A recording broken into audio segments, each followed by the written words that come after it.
오늘 우리에게 주시는 하나님 말씀은 레위기 27장 30절부터 34절까지입니다.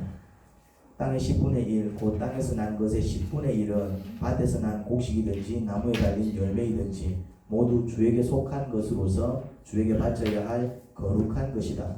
누가 그 10분의 1을 꼭 물으고자 하면 그 물을 것의 값에다 5분의 1을 더 얹어야만 한다. 소떼와 양떼에서도 각각 10분의 1을 나 주에게 거룩하게 바쳐야 한다. 목자의 지팡이 밑으로 짐승을 지나가게 하여 10번째 걸마다 바쳐야 한다. 나쁜 것들 가운데서 좋은 것을 골라내거나 바꾸치기를 하거나 해서는 안 된다. 그가 꼭 바꾸어야만 하겠다는 생각으로 어떤 것을 바꾸었다면 처음 그 짐승과 바꾼 짐승이 둘 다 거룩하게 되어 도저히 물을 수 없게 된다. 이것은 주님께서 시내산에서 모세들어 이스라엘 자손에게 이르라고 내리신 명이다. 아멘. 이제 오늘 헌금에 대한 마지막 설교가 될 것 같습니다. 지금 몇 주 걸쳐가지고 한 달 넘게 헌금에 대한 설교를 해온 것 같네요. 저 지난 주일 헌금 개수를 해보니 한 60만원 남짓 들어와서 지난 주일 주보에 공관대로 선한제자교회 원주에 있습니다. 선한제자교회는 대구에 있습니다. 그리고 이제 하늘소망교회, 그 교회는 이제 원주에서 개척한 교회인데 그렇게 30만원씩 그 선교 헌금을 보내고 또 따로 이제 지정헌금 또 이제 한 4만원 정도, 그래 총 64만원 뭐 들어오는 거 거의 대부분을 몽땅 이제 구제 선교에 썼습니다. 물질을 하나님께서 기뻐하시는 일에 쓰면 어떤 일이 벌어진다고 그랬죠? 복을 받죠. 그 복이 뭐냐 말이죠. 하나님께서 어떤 복을 주신다고요? 1번 하늘에서 돈다발이 떨어진다. 2번 불필요하게 새는 돈을 막아주신다. 2번입니다. 하늘에서 돈다발이 떨어지는 축복보다 불필요하게 새는 돈을 막아주시는 축복이 더 큽니다. 많은 사람들이 힘들게 살아가는 이유가 뭐냐면은 많이 못 벌어서가 아닙니다. 많이 못 벌어서가 아니에요. 왜 힘들게 살아간다고요? 불필요하게 새 나가는 돈이 많아서 힘들게 살아가는 것입니다. 불필요하게 새 나가는 돈이 거의 없으면은 소득이 조금 적어도 풍요롭게 살아갈 수 있습니다. 무슨 말인지 이해됩니까? 그러니까 많이 버는 게 중요한 게 아닙니다. 사람은 많이 벌고 싶다 해서 많이 벌고 적게 벌고 싶다 해서 적게 버는 게 아닙니다. 얼마만큼 봅니까? 지 능력만큼 버는 겁니다. 지 능력만큼. 지 능력만큼 버는 거예요. 우리는 그 능력을 부러워합니다. 의사 좀 된다. 와, 막 그냥 막 노동한다. 이게 아니고 그게 중요한 게 아니라니까요. 뭐가 중요하다고요? 아무리 의사여도 수입이 많아도 막 이래저래 막 뭐 원치 않게 막 생각지도 못하게 막 나가는 돈이 많으면은 여기서 힘들게 살아갑니다. 뭐 말인지 압니까? 그냥 머리가 조금 시원찮아도 불필요하게 새 나가는 돈 없어서 차고 이렇게 저축도 좀 하고 또 나도 먹고 사는데 큰 지장이 없지만은 오히려 주변에 이제 어려운 사람들 도우면서 살아가게 되면은 되게 풍요롭게 넉넉하게 살아간다니까. 거기 속으시면 안 돼요. 그리고 또 하나님께서 기뻐하시는 일에 물질을 쓰게 되면은 한 가지 더 축복을 받게 됩니다. 옵션 축복인데 이 옵션 축복이 뭐냐면은 정말 필요한 것을 그때그때 채워주시는 은혜를 체험하게 됩니다. 어떤 축복을 받는다고요?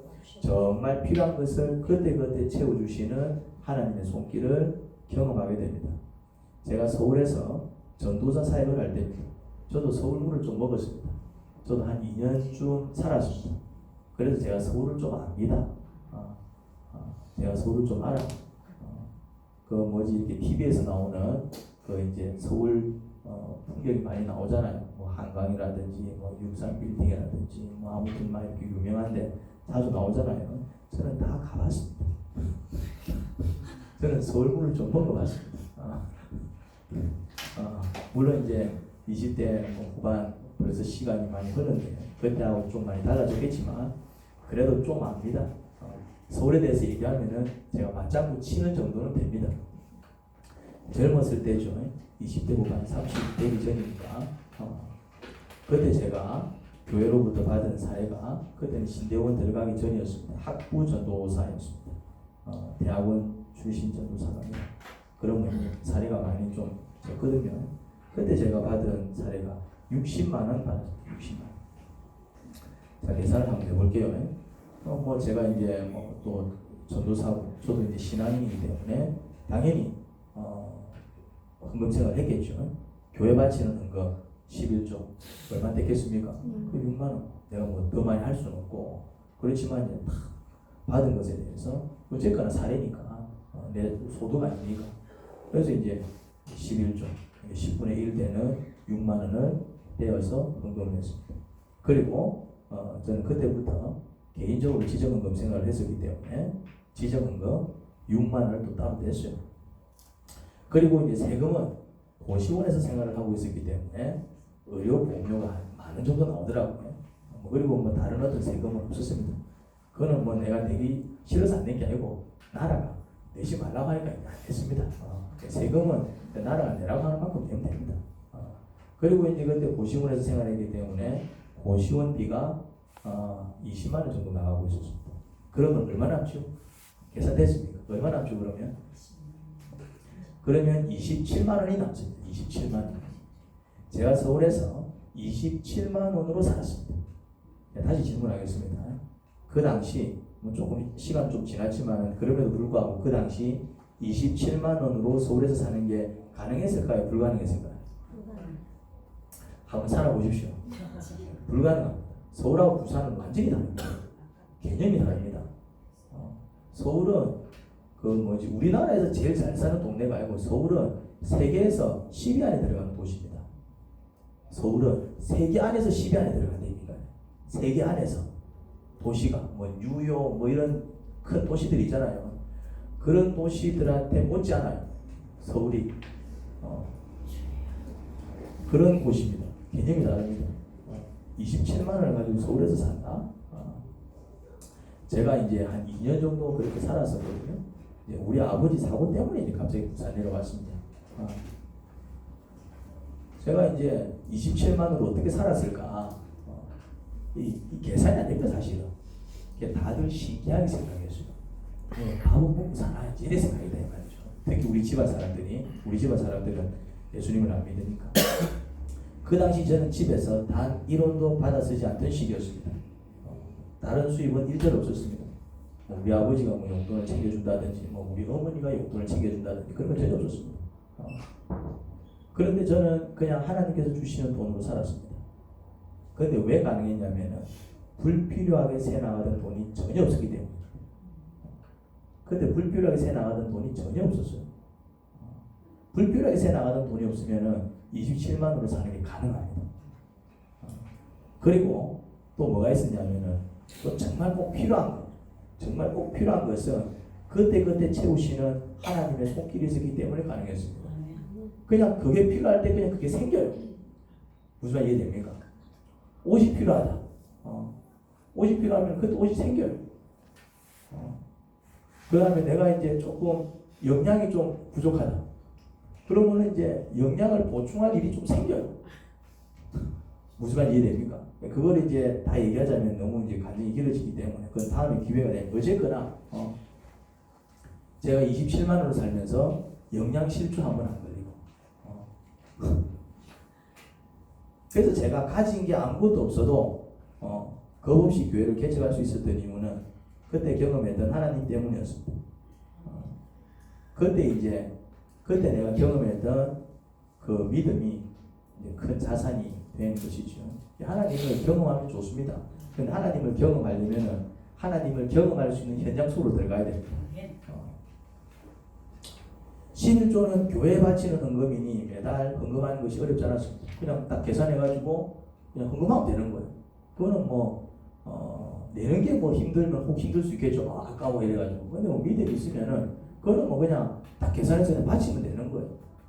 근데 지정헌금은 나보다 힘든 사람에게 바로 전달하는 헌금이니 이게 조금 어려움이 있었습니다. 왜냐하면 제가 나가던 교회에는 지정헌금 제도가 있었던 게 아니기 때문에 있으면 또 편해요. 우리 교회는 지정헌금 제도가 있잖아요. 근데 지정헌금 제도가 있는 교회가 대한민국에 하나밖에 없습니다.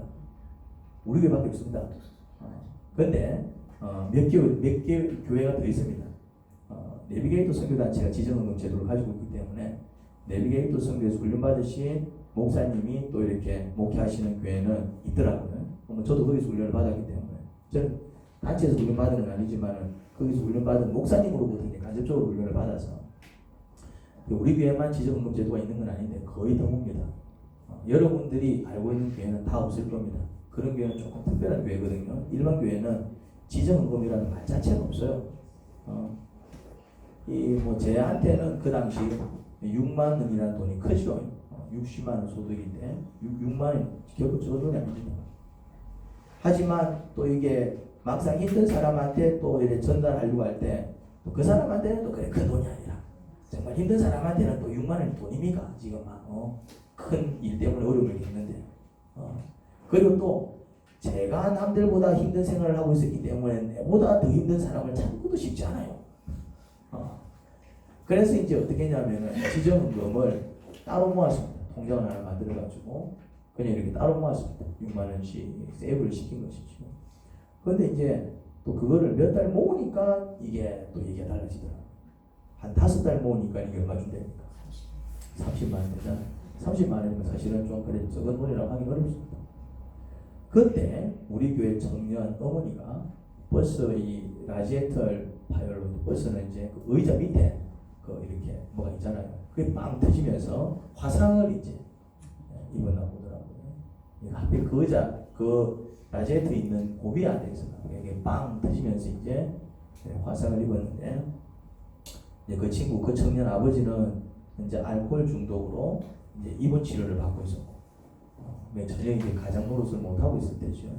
이제 어머니가 이제 그냥 하루 버는 수입으로 그냥 가족이 이렇게 버겁게 생활하던 친구였습니다. 그런데 버스 기사는 보험 처리하기보다는 자꾸 푼돈으로 이제 합의를 보려고 하고 보험 처리하면은 자기 어떤 뭐 승진이라든지 뭐 이렇게 좀 문제가 생기잖아요. 버스 기사들은 택시 기사도 그렇고 그러니까 이제 보험 처리하기보다는 이제 푼돈으로 이제 어떻게 합의를 좀 보려고 하고 아무튼 막 어머니는 이제 치료비며 이제 또 하루하루 일해서 먹고 사는 사람이 병원에 있으면은 그 이제 크잖아요. 타격이 이제 일을 못한 것에 대한 보상을 또 빨리 처리해주면 되는데 그런 상황이어가지고 쉽게 받지 못하고 좀 전전 건강하고 있을 때 교회 사람들이 이제 십시일반으로 또 이제 많이들 도왔죠. 그때 저도 모아놓았던 지정헌금을 그 친구에게 다 전달했죠. 이제 나는 기다리고 있었으니까 이건 어차피 이제 지정헌금이기 때문에 내가 개인적으로 쓸 수는 없고 이제 딱 하나님께서 그런 타이밍을 주셔가지고 그래가지고 이제 그냥 기다렸다는 듯이 전달했습니다. 그런데 그 친구가 그 청년이 제가 한 달 사례가 60만 원인 것을 알고 있었습니다. 전도사 사례가 공식적으로 나가는 거니까 몰래 주는 것도 아니고. 그런데 이제 어쨌거나 내 사례가 한 달 사례가 60만 원인데 30만 원을 전달했으니 이게 사례의 절반이잖아요. 물론 저는 6만 원씩 5개월 모은 것이지만 그 친구는 그걸 모를 거 아니에요. 금액만 보고 이거 거의 충격 비슷하게 받은 거죠. 이제 무슨 일입니까? 제가 그 사건을 계기로 이제 지정헌금은 제 수입의 10분의 1, 11조와 동일하게 이제 매달 모았습니다. 이렇게 도움 되는구나. 그리고 이제 주님께서 기회를 주시는구나. 그래서 나는 모아놓는 거예요. 이제 한 달, 2달, 3달. 이제 애법 이제 돈이 조금 모이면은 그렇게 도울 사람을 하나님께서 부지시더라고요. 그 말은 무슨 말이냐면은 살피면은 아이고 나도 힘들 때 뭐 내보다 뭐 힘든 사람이 내가 불쌍한 사람이지 아닙니다. 살펴보면은 여러분들보다 불쌍한 사람 억수로 많습니다. 근데 왜 잘 못 느낄까요? 내보다 잘 사는 사람밖에 없는 것 같아. 내가 제일 못 사는 것 같아. 왜 그럴까요? 여러분들보다 잘 사는 사람만 쳐다봐서 그런 겁니다. 제가 늘 얘기하는 것이지만 여러분들보다 못 사는 사람들이 더 많을까요? 잘 사는 사람들이 더 많을까요? 못 사는 사람들이 더 많습니다. 일단 우리나라가 잘 사는 나라에 들어가기 때문에 우리나라 밖에만 나가봐도 못 사는 사람 수두룩합니다. 동남아 순회 한번 해보십시오. 이 느낌이 팍 온다 이 말이죠. 우리나라 안에서도 잘 사는 사람들은 정말 잘 살지만 또 힘들게 사는 사람들은 또 정말 힘들게 살아갑니다. 그런데 왜 우리는 모두가 다 힘들게 산다라고 생각을 할까요? 다 뭐만 쳐다본다고요? 그러니까 누구만 잘 살아요? 1등만 잘 사는 거예요. 근데 1등만 잘 사는 게 아니잖아요. 여러분 전교 2등은 공부 못하는 사람일까요? 공부 잘하는 사람일까요? 근데 전교 2등은 나는 공부 잘해 이렇게 생각할까요? 나는 공부 못해 이렇게 생각할까요? 나는 공부 못해 이렇게 생각합니다. 왜? 뭐만 바라보고 있기 때문에. 지 밑에 있는 수두룩한 애들은 안 쳐다보고 지 앞에 있는 그 한 명 때문에 아이고 나는 어디 잘 따라잡지. 여러분 연세대 고대 들어가면 공부 잘하는 애들이 못하는 애들이에요. 근데 연세대 고대 애들이 전부 열등에 빠져 있습니다. 왜 줄 아십니까? 연대 고대 간 애들은 연대 고대 가려고 연대 고대 간 게 아닙니다. 걔네들은 서울대 가고 싶었는데 서울대 못 가서 연대 고대 간 애들이에요. 그러니까 열등에 빠진 거예요. 우리는 연대 고대만 가도 일하는데 연대 고대 애들 다 어떤 마음이라고요? 서울대 못 가가지고 실패한 거. 나는 실패했다. 뭐 실패요 그게? 여러분은 잘 사는 사람들입니다. 아멘. 믿으시면 아멘 하시기 바랍니다. 아멘. 불쌍한 사람들이 아니요. 나는 서울에서 27만 동고 살았다니까네. 정도가 다면은 부자요. 매달 40만 원씩 꽂히잖아. 나는 27만 동 서울에서 살았다니까.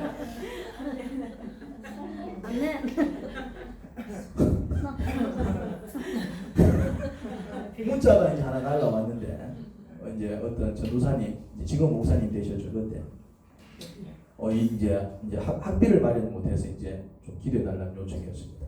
그 신학생들이 그런 기도 많이 부탁하거든요. 가난한 신학생들이 많아가지고 뭔가 이렇게 조금 이렇게 학비 마련하지 못하면 이번 달 학비 마련 못했는데 기도니까 그런 기도 좀 많이 나눕니다.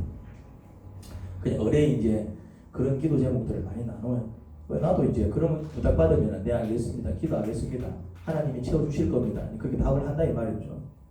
그래서 이제 문자를 보냈는데 그 자리에서 바로 기도만 해주지 말고 니도 좀 도와라. 하나님께서 그렇게 말씀하시고요. 그래서 이제 또 지적금을 또 이렇게 살펴보니까 한 20만 원 남짓 들어가 있더라고요. 그래서 이제 계좌번호를 달래갖고 또 20만 원을 바로 쏘아버렸어요. 그분도 제가 한 달 사례가 60만 원인 것을 알고 있었죠. 같은 전도사 사역을 하고 있습니다. 그분도 이제 그렇게 사역을 하고 있었고. 또 이제 한 번은 같이 고시원에 있던 분인데, 이제 그분이 이제 고시원에 계시는 분들은 서울에서 고시원에 있는 사람들은 어떤 사람들이냐면은 제가 조금 설명을 해드리겠습니다. 서울에서 이제 제일 밑바닥층, 제일 밑바닥층이 누구지요? 누군지 압니까? 서울에서 제일 밑바닥층. 노숙자입니다. 노숙자 바로 위에 있는 하층민이 누구냐면은 고시원에서 사시는 분입니다. 학생들 말고 공부하려고 들어간 학생들은 그냥 말 그대로 이제 공부를 위한 그 목표고, 그거는 이제 연대라든지 고대라든지 이제 이렇게 학교 주변에 있는 고시원이 그렇고, 서울은 학교 주변뿐만이 아니고 전국에 고시원이 다 있습니다. 그러면은 일반 주택가에 있는 고시원은 학생들이 들어가는 게 아니고 누가 들어간다고요? 노숙자 바로 이제 위층 이제 그나마 이제 이 고시원비를 낼 수 있는 이제 매달 한 20만 원 정도는 될 수 있는 이제 그런 고정고 능력이 되시는 분들이 사는 곳이 고시원입니다. 네, 그것이 밑에입니다. 그러니까 이제 그분들의 어떤 삶의 형편을 볼 수 있죠. 서울에는 잘 사는 사람들보다 못 사는 사람이 훨씬 더 많습니다. 서울이라니까 높은 빌딩만 이렇게 생각하는데, 그런데 가려져 가지고 정말 이렇게 음지에서 힘들게 살아가는 사람들이 훨씬 더 많습니다. 몰라서 그렇지. 근데 이제 그분이 이제 매달 이렇게 뭐 들어오는 돈이 있었나 봐요. 근데 그날 어떤 이유로 이제 돈이 이제 들어오지 않아서 방을 빼야 되는 상황이 생겼답니다. 그런데 이제 모인 돈이 또 살펴보니까 그분 고시원비 내줄 수 있는 돈은 또 되더라고요. 어떻게 했겠습니까? 그분에게 지정금 대신에 이제 방값을 내드렸죠. 서울에서 27만 원으로 생활하던 가난한 전도사가 다른 사람 방값을 내줄 테니까.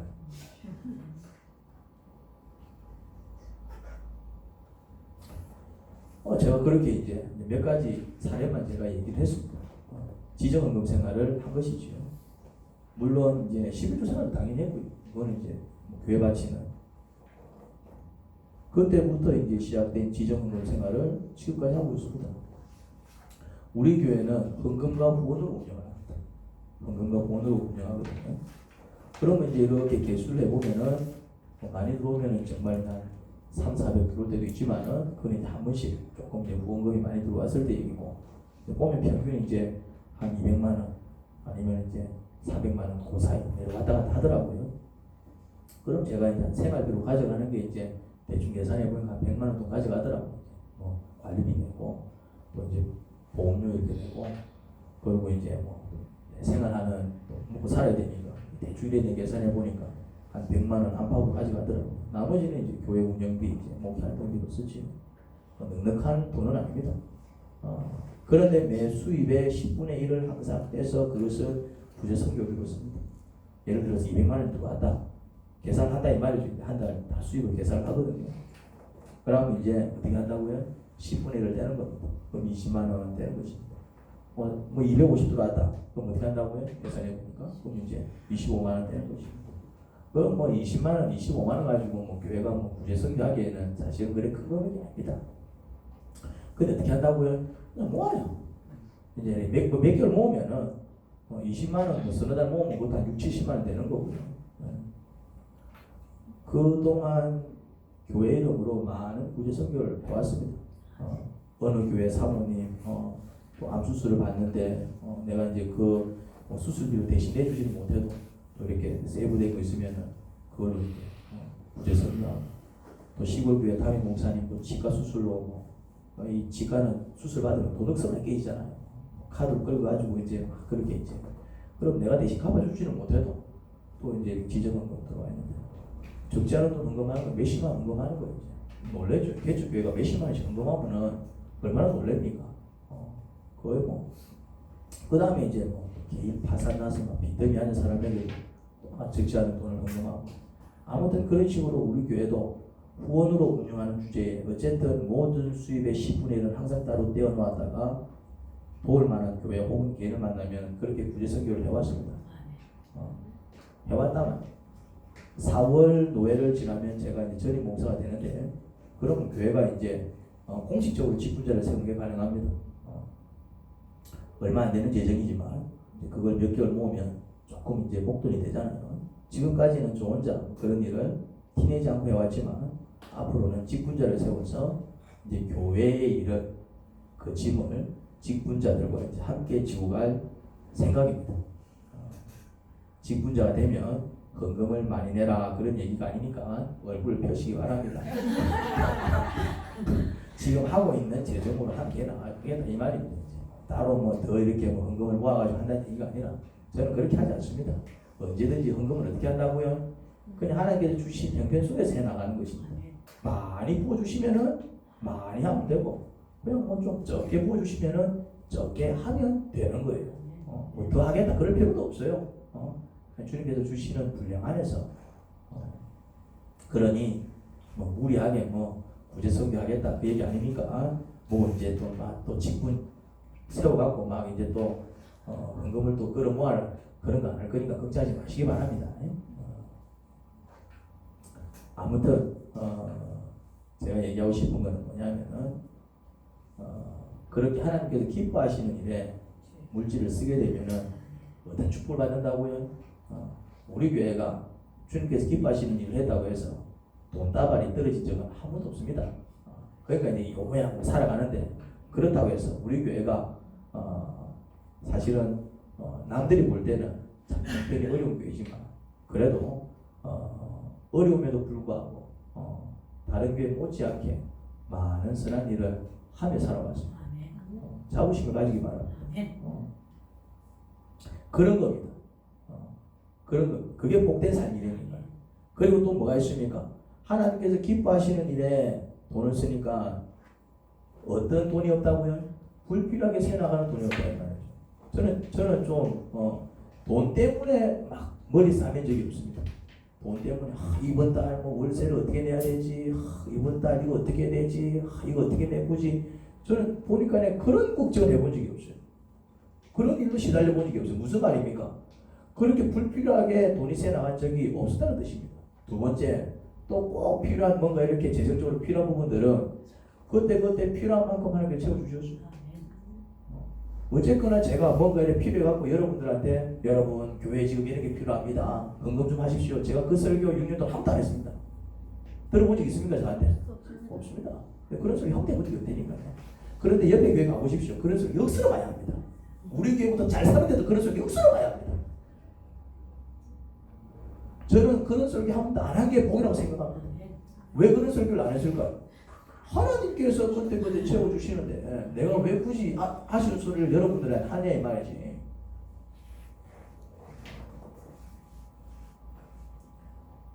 이제 오늘 주제가 그겁니다. 헌금의 양 얼마가 적당한가? 그러면 이제 헌금 생활을 해야 되겠는데, 그럼 이제 그렇다고 해서 뭐 가진 걸 뭐 다 갖다 바치는 건 그것도 아닌 것 같고, 그럼 이거 이제 헌금 얼마나 하면 좋은가? 같이 읽은 본문에서 뭐라고 얘기하던가요? 오늘 본문 기억 안 납니까? 얼마나 해라 그랬죠? 너희가 거둔 수입 중 10개 중 하나를 나에게 바쳐라. 그래 얘기하고 있잖아요. 그래서 이제 헌금의 이름이 뭐라고요? 11조. 이름 그대로 수입의 10분의 1을 가리킵니다. 그러니까 이제 헌금은 어느 정도 하면 좋다고요? 10분의 1 하는 겁니다. 11조 어느 정도 하면 된다고요? 10분의 1. 교회 바치는 헌금 어느 정도가 적당하다고요? 10분의 1. 지정 헌금 마찬가지입니다. 어느 정도 하면 된다고요? 10분의 1. 내 수입의 10분의 1은 남을 돕는 겁니다. 다 돕는 게 아니고, 세금은요.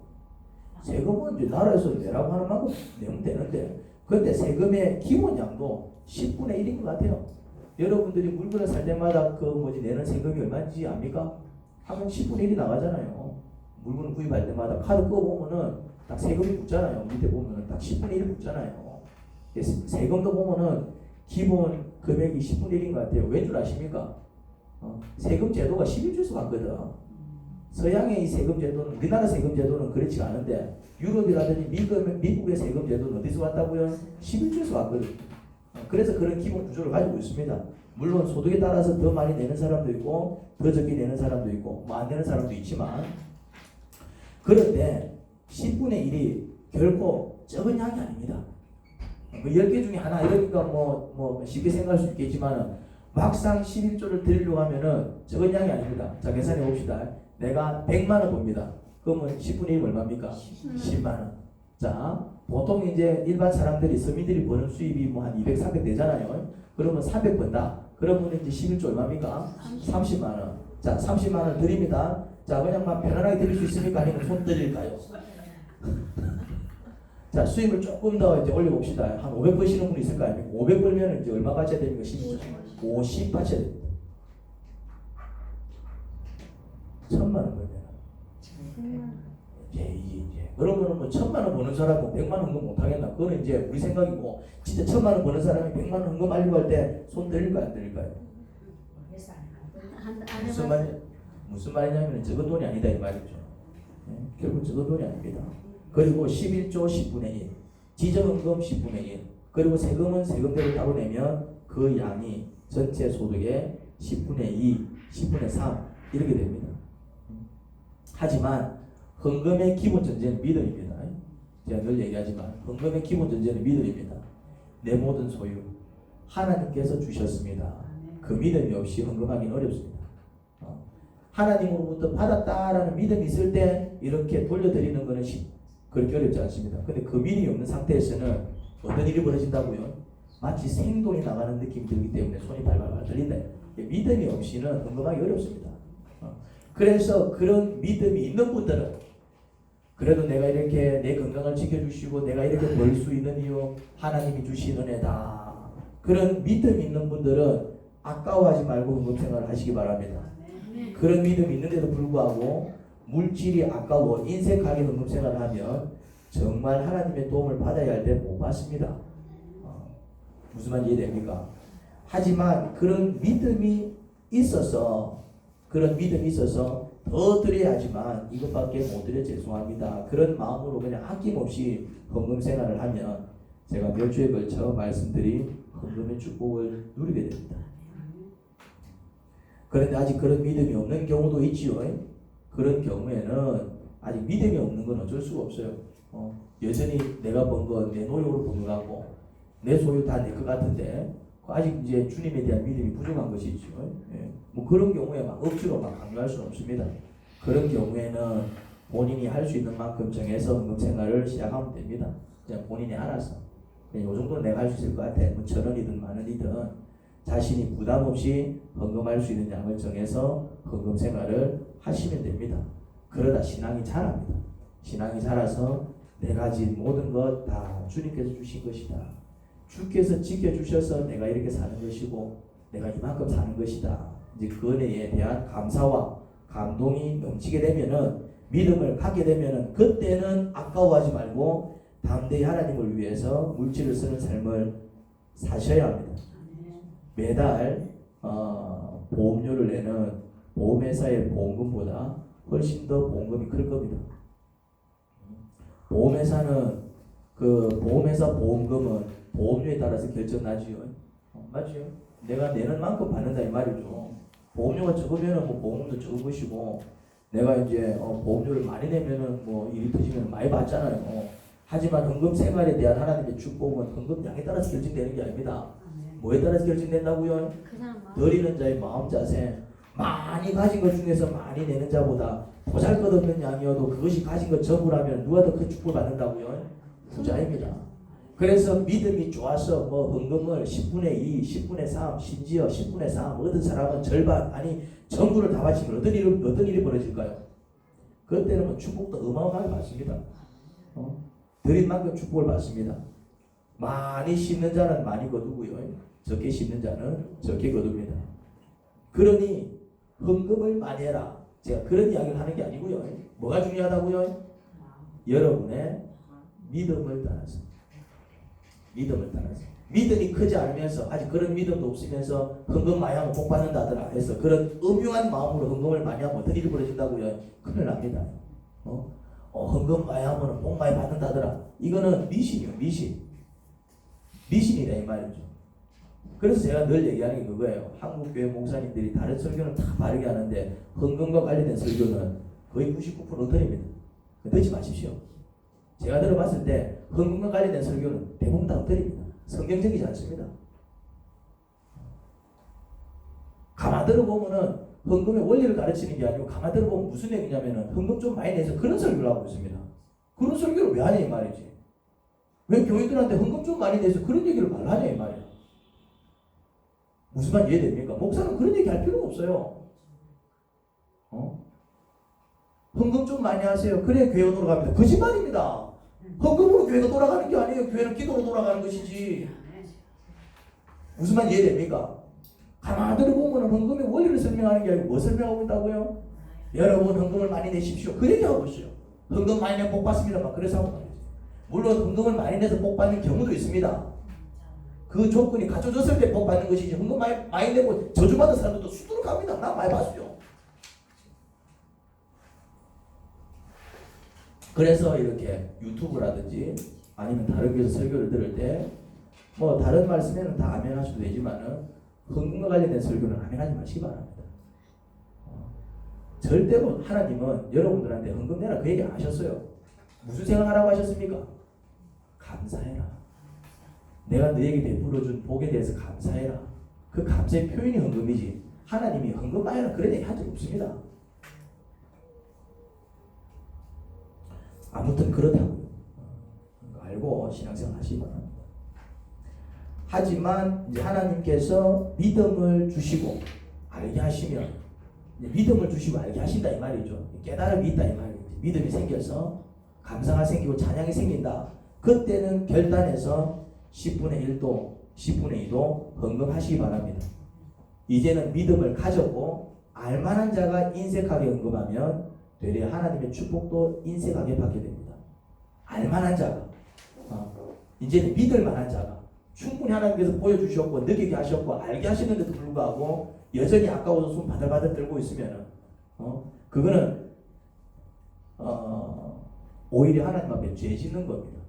그거는 그건 죄 짓는 거라고. 제가 얘기했죠. 여러분이 내는 헌금 중에서 하나님께서 쓰시는 헌금은 한 푼도 없다고. 하나님은 여러분들의 돈을 원하시는 게 아니에요. 그 바들바들 떠는 모습 통해서 하나님께서는 왜 기분이 나쁘실까요? 그 원리는 설명했잖아요. 하나님을 믿지 못하고 바들바들 알만한 자가 몰라서 그러는 건 이해를 해. 이제는 하나님의 능력과 그 사람을 충분히 경험했음에도 불구하고 하나님 바치는 게 아까 바들바들 뜨는 사람은 죄송하지만 하나님보다 물질을 더 사랑하는 사람이기 때문에 하나님께서 가슴이 아픈 거예요. 야 나는 더 많이 줄 수 있는데 왜 바들바들 떨어? 그 사람이 바들바들 떠는 이유가 뭐라고요?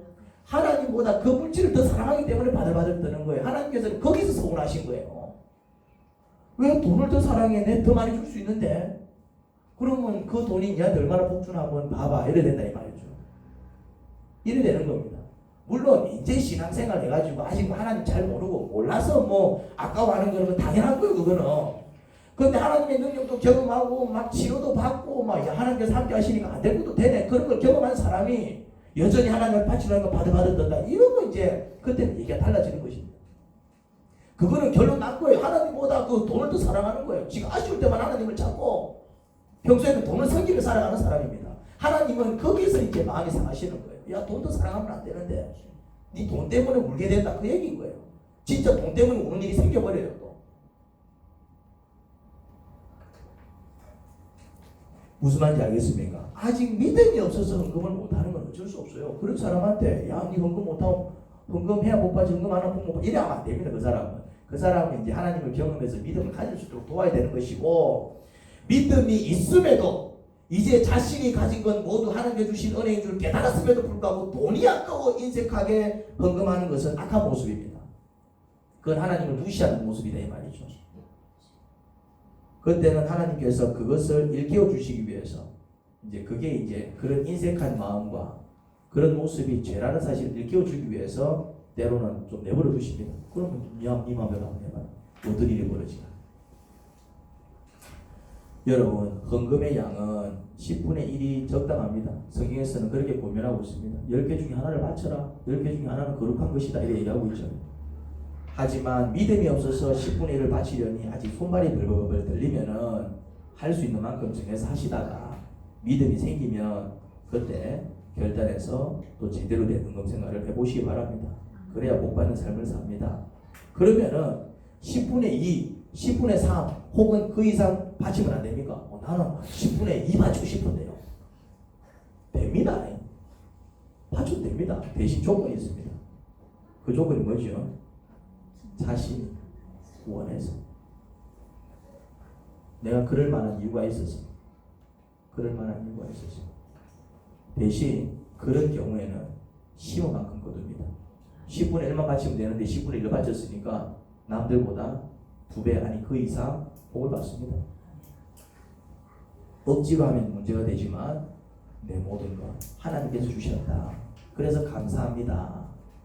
내가 이렇게 살아가는 것 전적으로 하나님의 은혜입니다. 그런 믿음이 있어서 아낌없이 헌금을 하게 되면 하나님께서 부어주시는 복도 어마어마합니다. 헌금 생활 그렇게 하시는 겁니다. 하나님 아버지, 바르게 헌금 생활을 할 수 있도록 도와주십시오. 헌금을 안 하는 것도 문제고, 또 이제 헌금 좀 많이 해라고 강요하는 것도 문제입니다. 헌금은 차원에서 하는 것입니다. 헌신은 차원에서 하는 것입니다. 교회의 차원에서 하는 것입니다. 물론 하면은 하나님께서 복을 주십니다. 그런데 억지로 하는 것은 의미가 없어요. 하나님께서 뭐가 아쉬워서 우리한테 강요하십니까? 하나님께서 뭐가 아쉬워서 우리한테 돈을 요구하시겠습니까? 하나님은 우리의 마음을 원하십니다. 하나님을 사랑하는 마음, 돈보다 하나님을 더 기대는 마음, 하나님을 더 섬기고 예배하는 마음, 그런 모습을 기뻐하시지 하나님께서 돈이 궁해서 우리한테 헌금을 강요하고 헌신을 요구하시는 게 아닙니다. 그러니 그 원리를 바로 알고 정말 하나님 좋으신 분이라는 사실을 깨달았으면 우리에게 복 주시는 하나님이시고 내가 이만큼 살아가는 게 주님의 뜻이요 은혜요 그것을 깨달은 자라면은 아낌없이 주께 바칠 수 있는 그런 손길이 될 수 있도록 저의 마음을 좀 풍요롭게 만들어 주옵소서. 11조 생활도 바르게 하게 하시고 또 혹 주변에 어려운 사람이 있으면 그들을 돕는 지정헌금 생활도 바르게 하게 하시고, 그리고 또 이 땅을 이 나라를 세우신 분이 하나님이시니 또 나라에 바치는 세금도 아까워하지 말게 하십시오. 또 마땅히 바쳐야 될 세금이라면 바쳐서 또 그렇게 나라 살림을 잘 살아야 그 혜택이 결국 백성들에게 돌아오는 것 아니겠습니까?